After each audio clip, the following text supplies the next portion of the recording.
Welcome to Help Screen. If you want to hide the game activity on Discord, of course, first thing is just simply open up the Discord application or open up your Discord in your browser if you don't have the app.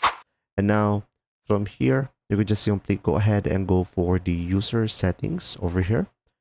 Now here on the user settings, you could just simply go ahead and scroll down on the left sidebar over here. Now, you should be able to see here activity settings. So just simply select activity privacy. And after that, you should be able to see here activity status. So guys, make sure this is turned off. And as you can see, Discord will automatically update your status if you're attending a public stage. And it will detect activities with others. So make sure this is turned off. And from here, you should be able to hide your activity.